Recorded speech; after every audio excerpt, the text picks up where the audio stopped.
Opa galera, beleza? Aqui quem está falando com vocês é o Gustavo em mais um vídeo no canal Cruzeiro News. Bom, no vídeo de hoje vamos falar especificamente de um jogador do São Paulo, que poderia ser uma boa opção para o Cruzeiro. Ele que tem muita gente de não continuar por lá para a próxima temporada, que eu vou trazer aqui para vocês. Mais um jogador que é no caso a respeito do Renato Kaiser, que o Cruzeiro pode ganhar, lucrar em cima dessa negociação dele no futuro. Eu queria falar aqui também que o Cruzeiro poderia ter mantido um percentual do jogador, tá? A respeito também do Mano Menezes, será que ele será uma sombra para qualquer outro treinador que treinar o Cruzeiro, principalmente para a próxima temporada? E se ele já tem alguma especulação de ir para algum clube e tudo mais. Além também assim, do Ricardo Rocha, responsável por que foi um dos pedidos, né, do Luxemburgo para essa sua vinda à Toca da Raposa, que falou sobre o trabalho de base do Cruzeiro, que assim, pessoas dentro da Raposa veem com um pessimismo gigantesco a base do Cruzeiro, e é algo que eu também achei bem interessante trazer aqui para vocês. Mas antes de começarmos, para deixar seu like e também se inscrever no canal para continuar recebendo mais conteúdos como esse. O salve de hoje é para duas pessoas, comentou no vídeo de ontem. Primeiro salve desse vídeo é para o Dilce Mauro Aparecido, mais uma vez aqui aparecendo no canal, muito obrigado. E não deixou de onde ele é, mas não tem problema. O outro é para o Vanderlei, que pediu um salve também, sempre comentando aqui nos vídeos, muito obrigado. Então caso você queira aparecer aqui no vídeo de amanhã ou no vídeo de hoje mais tarde, dependendo, eu ainda posto mais um aqui ainda hoje, já deixe seu comentário aqui embaixo, quem sabe você não aparece aqui também no canal, tá? Bom, vamos começar falando sobre o Ricardo Rocha, que ele detonou o trabalho assim, feito com a base no Cruzeiro. Não é por conta dos resultados ou pelo trabalho do treinador e tudo mais, e sim por conta de eles não dar moral às pessoas ligadas ao Cruzeiro, que ele falou em relação a isso. Ele disse o seguinte, abre aspas: uma coisa que me surpreendeu muito foi a negatividade em relação a esses garotos dentro do Cruzeiro. Quando falava dos jogadores, disseram que ninguém prestava, fecha aspas. E assim, ele disse que ficou chateado quando viu a base ser criticada dentro do próprio clube. É algo que realmente eu não esperava, e você vê que tipo assim, você sugerindo algum jogador da base falar que não presta, é realmente algo, inaceitável. É algo realmente de se pensar. Essas pessoas que estão trabalhando dessa forma sair do Cruzeiro para ontem, eu diria. Não teve nome divulgado, nem de jogador, nem de quem estava falando esse tipo de coisa. Mas eu queria deixar bem claro aqui para vocês isso. E o ex-jogador destacou que viu bons valores, mas afirmou que não havia trabalho para fortalecer a moral dos atletas em formação, apenas palavras negativas. O Ricardo ainda falou que não está satisfeito, tem muita coisa para mudar. Ele ainda afirmou que enxerga muito potencial nos atletas em formação do clube. Realmente, o Luxemburgo tem dado oportunidades para alguns jogadores da base, bem mais do que eu esperava. Um exemplo disso, claro, é o Marco Antônio, tem jogado bem mais. Jogadores da base que já estavam aqui, voltou a ser titular com ele, como por exemplo o Adriano e o Matheus Pereira, são titulares inquestionáveis, eu diria. Tem também o Vitor Leque, que ele subiu da base e tem dado alguma chance de treinar no grupo principal, e que é o cara que realmente ressuscitando alguns jogadores que estavam até meio que esquecido, e não duvido nada para o ano que vem, por exemplo, ele subir alguns jogadores, ainda mais, por exemplo, na disputa do Campeonato Mineiro. E esse ano o Cruzeiro tinha que ter contado mais com a base, porque não tem essa oportunidade de contratar jogadores.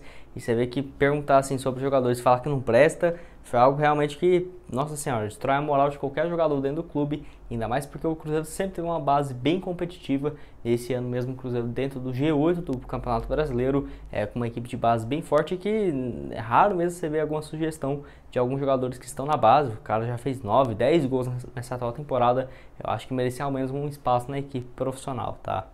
Mais um assunto que eu queria falar com vocês é sobre o Renato Kaiser e a fase do atacante que, assim, foi negociado pelo Cruzeiro exatamente há um ano atrás, quando ele foi jogar no Atlético Paranaense. Ele que foi para lá algo próximo ali de...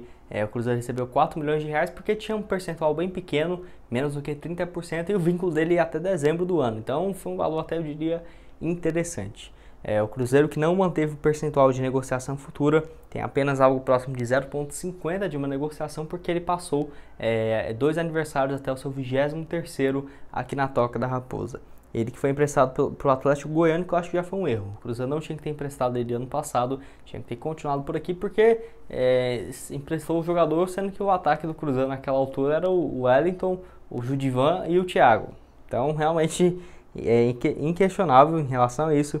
No Atlético Goiano, pelo menos ele foi bem, 16 jogos, 10 gols e 2 assistências, e foi negociado com o Atlético Paranaense.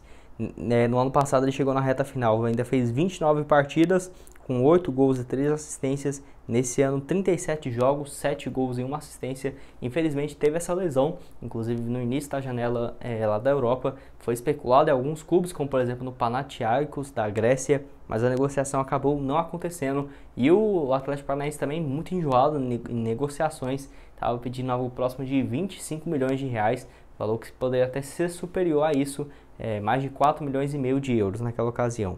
Infelizmente teve essa lesão, o jogador não joga há um bom tempo, deve voltar apenas no final do próximo mês. Ele que atuou tanto de ponta esquerda quanto centralizado, inclusive foi o Guilherme Bisoli que voltou para lá, porque o Renato Kaiser tinha machucado e o Matheus Babi também, o Guilherme Bisoli emprestado ao Cruzeiro, não estava tendo muita chance e que inclusive está indo muito bem por lá.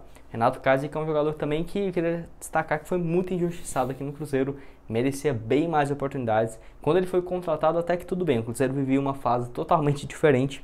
Lá em 2018, né, ele jogou apenas 5 partidas por aqui, não teve muitas chances e foi emprestado diversas vezes. Inclusive em 2019, no estadual, jogou 6 jogos, deu uma assistência, foi emprestado à Ponte Preta, Chapecoense. Realmente as 2 passagens pelo Atlético Goiano, que ele foi muito bem por lá.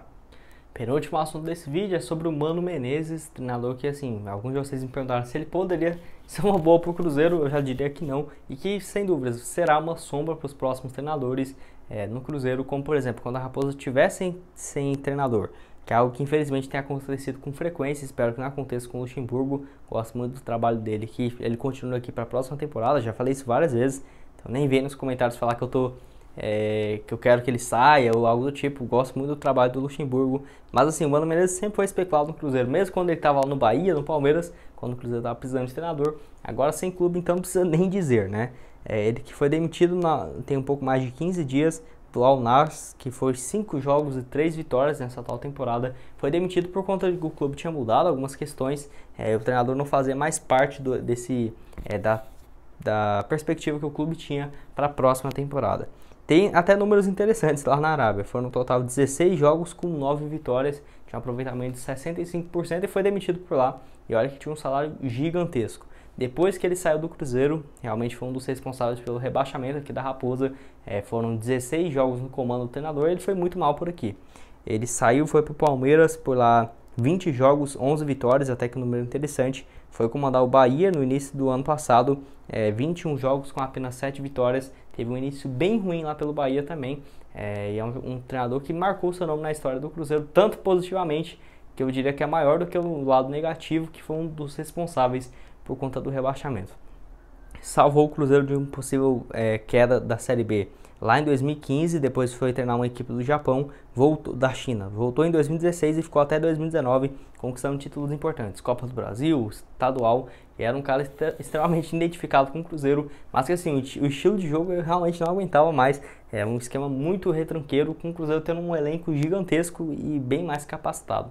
Hoje o Cruzeiro ainda joga num esquema meio que retranca ainda, não é um time que ataca muito com o Luxemburgo, mas pelas opções que tem, nem se compara com o Cruzeiro jogando com Raniel, Arrascaeta, Lucas Silva, Lucas Romero, e o Cruzeiro jogando totalmente defensivo, com Pedro Rocha, realmente algo bem inexplicável, que o Mano Menezes fazia várias vezes, que já fez sofrer bastante, pelo menos trouxe esses 2 títulos da Copa do Brasil. E vocês acham que caberia o Mano Menezes no Cruzeiro nos próximos anos? Não diria que para agora, ainda tem uma imagem muito queimada dele por aqui, mas não duvido nada que 2 anos, 3 anos, ele voltar a ser especulado no Cruzeiro, já que é um treinador que tem apenas 59 anos de idade, então deve ficar ali um bom tempo ainda como treinador. E o último assunto desse vídeo é sobre um jogador do São Paulo, que na minha opinião poderia ser uma boa opção para o Cruzeiro, que é no caso do equatoriano Rojas, que assim, ele tem quase 100% de chance que não vai continuar no São Paulo para a próxima temporada. Para você ter uma ideia, ele chegou lá em 2019, foi muito bem naquele ano, o São Paulo inclusive quase foi campeão brasileiro, 20 jogos, 1 gol e 5 assistências, chegou na reta final jogando muito bem, depois de passagens pelo Talheres e também pelo Cruz Azul, lá do México, onde ficou 5 temporadas. O equatoriano se lesionou, não jogou em 2019 e 2020, 2019 não entrou em campo, 2020 apenas 1 jogo, e nesse ano voltou de contusão, e pelo menos já fez algumas partidas, número interessante, 29 jogos com 4 gols e 1 assistência. Jogador de 32 anos que tem contrato com o São Paulo se encerrando em dezembro do ano agora. E por que eu diria que ele seria uma boa? Ele tem um salário ali perto de 250 mil, o Cruzeiro poderia aceitar mandar uma proposta um pouco menor, já que não teria tanta certeza a respeito das lesões do jogador. E assim, ele tem contrato se encerrando, o São Paulo não vai renovar, porque o São Paulo tem 6 estrangeiros no elenco atualmente e só pode jogar com 5, porque por conta dessa questão, né, de ter um limite de estrangeiros, e o treinador deles, que é o Crespo, possivelmente vai indicar reforços no ano que vem, vindo do futebol argentino ou do futebol sul-americano. Então o São Paulo não tem muito interesse de continuar com o Rojas, até o canal do Nicola já falou em relação a isso, e também o Arboleda, zagueiro, que é equatoriano, está nesse processo de se tornar brasileiro, justamente para não ter esse problema de ter a nacionalidade brasileira, para não ocupar uma vaga de um estrangeiro aqui no país. Eu acho que o Rojas seria uma excelente alternativa, jogador que atua tanto de ponta direita quanto de ponta esquerda. Eu venho falando que ele é uma boa alternativa para o Cruzeiro desde o ano passado, e olha que ele estava lesionado, não sabia quando que ele iria voltar. Eu acho que poderia ser uma excelente alternativa para o Cruzeiro. Deixe aqui a sua opinião nos comentários se você concorda comigo ou não. Bom, esse foi o vídeo, espero que tenham gostado. Não se esqueça de deixar seu like e também se inscrever aqui no canal, ajudar nós a chegar a essa marca de 27 mil inscritos, que já está bem perto, tá? Então eu vou deixar aqui 2 sugestões de vídeo para vocês, recomendo vocês darem uma olhada. Muito obrigado a todos por terem assistido até aqui, e até mais, valeu!